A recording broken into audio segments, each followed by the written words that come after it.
Today, we are mastering the concept of composite functions. This topic is a cornerstone of the Cambridge IGCSE Additional Mathematics syllabus, frequently appearing in both Paper 1 and Paper 2.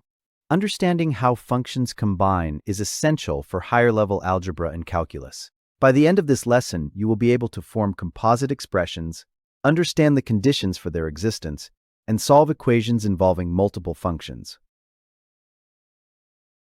Today we are exploring composite functions, a fundamental topic in IGCSE Additional Mathematics.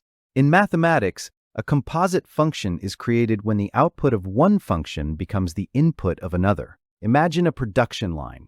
The first machine, function g, processes a raw material x. Its result is then fed directly into a second machine, function f. We use the notation fg of x to mean we apply g first, and then apply f to that result. It is vital to read from right to left. In the expression fg of x, g is the inner function and f is the outer function. Similarly, f squared of x is simply a shorthand for applying the function f to itself. Let's look at the concept of composite functions. To visualize this, consider three sets, x, y, and z. An input x from the domain of g is transformed into g of x. This value then acts as the input for function f, which produces the final output, f of g of x. The composition fg maps elements directly from the starting domain of g to the final range. A composite function cannot exist if the second function doesn't know how to handle the first function's output. For the composite function fg to exist, the range of the inner function g must be a subset of the domain of the outer function f. Essentially, every possible value that g can produce must be a valid input that f is allowed to accept. If g outputs a value that is outside of f's domain, the chain breaks and the composition is undefined. It is important to remember that function composition is not commutative. In most cases, the order in which you apply the functions significantly changes the final result. This means that fg of x is generally not equal to gf of x. In the world of functions, doing action A then action B is usually very different from doing action B and then action A. Always pay close attention to which function is written on the right, as that is the one you must calculate first. Let us look at a concrete algebraic example to see this non-commutativity in action. Suppose we are given f of x equals 2x plus 3 and g of x equals x squared minus 1. First, we will find fg of x.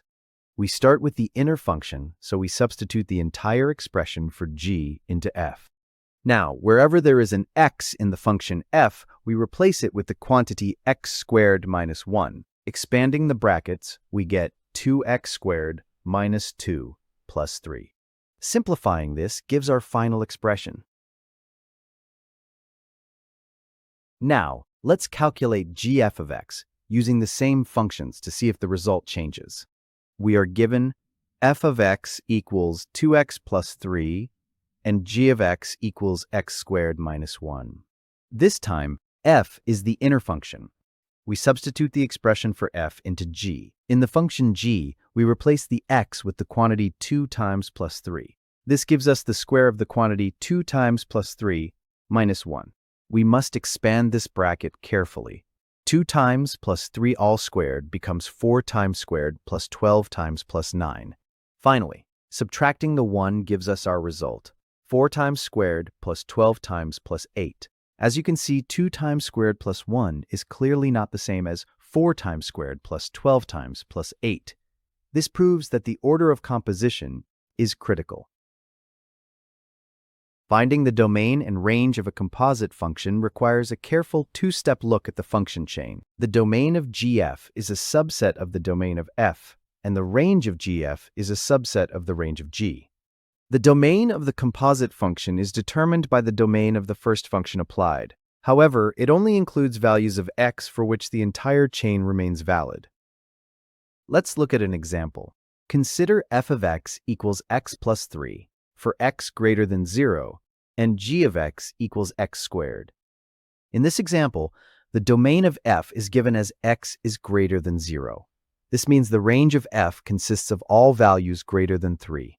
Since these values are all real numbers, they fit perfectly into the domain of g. Thus, the domain of the composite function gf is simply x is greater than 0. To find the range, we look at the final outputs. If f outputs values greater than 3, and g squares those values, then the final outputs will all be greater than 9. So, the range of gf is y is greater than 9. Visualizing composite functions on a coordinate plane helps us understand how transformations work. Let's compare how the order of operations affects the graph of an absolute value function. We are given f of x equals the absolute value of x, and g of x equals x minus 2.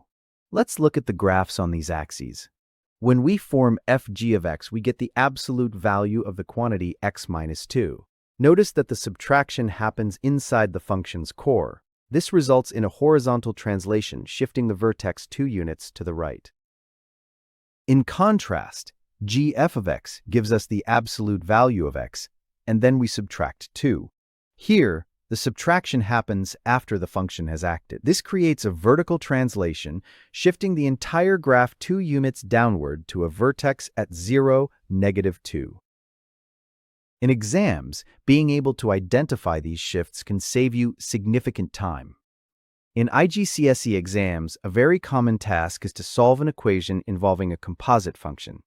This requires you to combine two functions into one expression and then solve for the unknown variable. Find x such that fg of x equals 4, given f of x equals x plus 1 over 2, and g of x equals 3x minus 5. Step 1. Form the expression for the composite function fg of x. We substitute the expression for g into f. Simplify the numerator. -5 plus 1 is -4.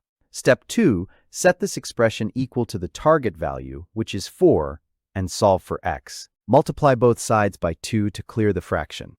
Add 4 to both sides. Finally, divide by 3. Always check your final answer by substituting it back into the original functions to ensure it works. Let's apply these skills to a typical Cambridge exam-style question.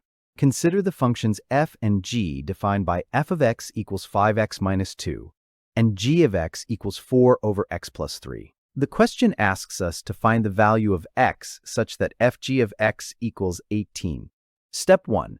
Form fg of x. We start with f of g of x, which is f of 4 over x plus 3.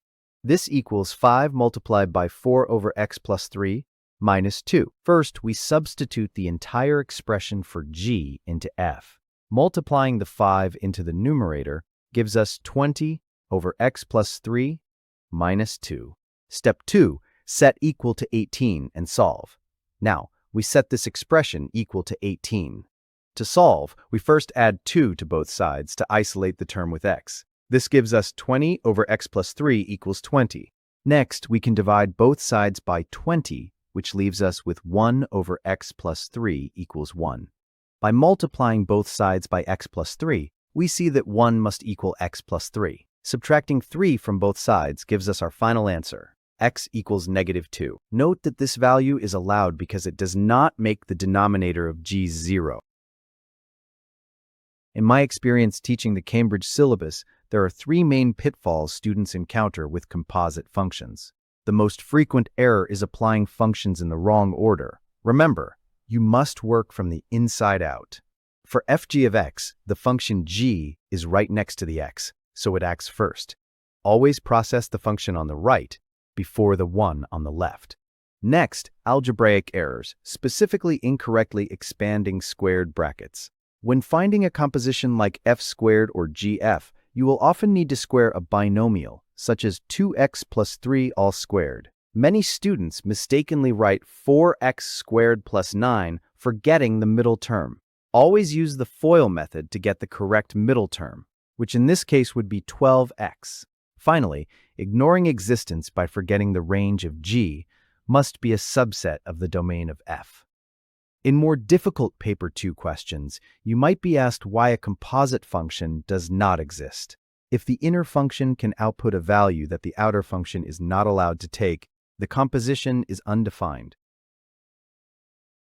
Before moving to the next lesson, make sure you understand today's concepts and can solve the worked examples on your own.